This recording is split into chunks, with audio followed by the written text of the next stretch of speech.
मुझे दुख और तकलीफ इस बात की है कि मैं अगर हिसार में आऊं और आपसे ये कहूं कि मुझे हिसार के किसी म्युनिसिपल स्कूल में चपरासी बना दो, तो आप कहोगे राजीव भाई आपकी क्वालिफिकेशन क्या है, और मैं कहूं मेरी कोई क्वालिफिकेशन नहीं है, तो आप मुझे म्युनिसिपल स्कूल का चपरासी भी नहीं बनाओगे। और कल को मैं हरियाणा का चीफ मिनिस्टर बन के आ गया, तब क्या करोगे?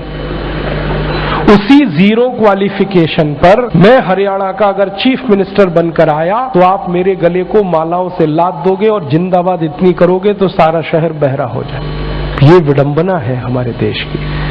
जिस व्यक्ति को मिनिमम क्वालिफिकेशन के आधार पर किसी स्कूल का चपरासी नहीं बनाया जा सकता, वो व्यक्ति मुख्यमंत्री हो सकता है, राज्यपाल हो सकता है, प्रधानमंत्री हो सकता है, राष्ट्रपति हो सकता है। विडंबना इस देश की पता है क्या है? जिस व्यक्ति ने जिंदगी में कभी खेत में हल नहीं जोता वो कृषि मंत्री। सालों साल इस देश में शिक्षा मंत्री ऐसे लोग रहे जो कभी स्कूल नहीं गए पढ़ने के लिए। मैं बस नाम नहीं ले रहा हूं, बाकी आपको सब पता है। इस देश में एक व्यक्ति ने जिंदगी में कभी चाय की दुकान नहीं चलाई, वो देश का वर्षों वर्षों वाणिज्य मंत्री रहा जिसने दुकान नहीं चलाई कभी। फाइनेंस का जिसको ABCD नहीं आता वो सालों साल इस देश में वित्त मंत्री रहता है। जिसने कभी अपने बेटे और बेटियों को भारत की सेना के लिए भेजा नहीं कुर्बान होने को, वो देश का रक्षा मंत्री हो सकता है। और जिसको अपनी रक्षा करने के लिए सैकड़ों जवान लगते हैं वो देश की क्या रक्षा करेगा? सोचो आप। जिस व्यक्ति को जिंदगी में कभी विज्ञान और तकनीकी का अंतर पता नहीं है वो साइंस और टेक्नोलॉजी का मंत्री हो सकता है, और जिसको इनमें से कुछ भी पता नहीं है वो प्रधानमंत्री हो सकता है। इससे ये विडंबना है हमारे देश की।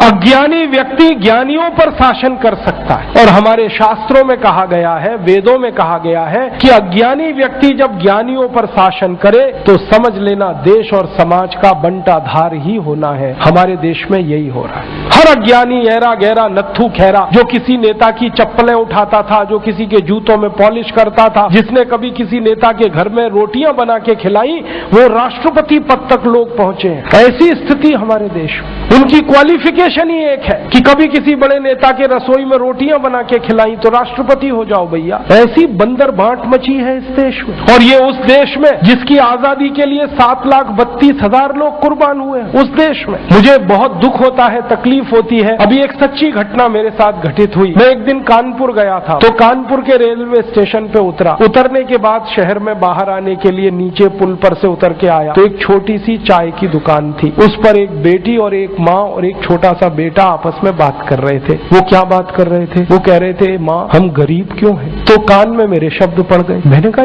ये इस तरह का प्रश्न कोई अपनी माँ से पूछे तो मुझे लगा ये कोई साधारण लोग नहीं है, कुछ तो इनमें असाधारणपन है। चल के पूछा जाए कौन लोग हैं, परिचय लिया जाए। तो मैं गया उस दुकान पे, मैंने पूछा आप लोग कौन है? तो उन्होंने कहा कि हम तात्या टोपे के परिवार के लोग।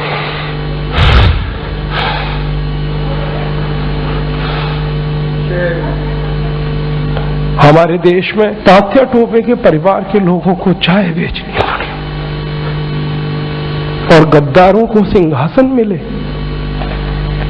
ऐसा ये देश हो गया। जिन लोगों ने तात्या टोपे को मरवाया था वो इस देश में मुख्यमंत्री रह चुके हैं, आपको मालूम है। और एक एक राज्य के नहीं, 2-2 राज्य के मुख्यमंत्री रह चुके हैं। तात्या टोपे का गुप्त पता जिन गद्दारों ने अंग्रेजों को बताया था, उस खानदान के कई लोग इस देश में मंत्री रह चुके हैं। झांसी की रानी लक्ष्मीबाई को जिन्होंने मरवाया था वो इस देश में मंत्री रह चुके हैं। और तात्या टोपे जिन्होंने जवानी लगा दी देश के लिए, उनके परिवार के लोग चाय बेच रहे हैं। ये देश है और ये अब बर्दाश्त नहीं होता, और ये बर्दाश्त होना भी नहीं चाहिए किसी को।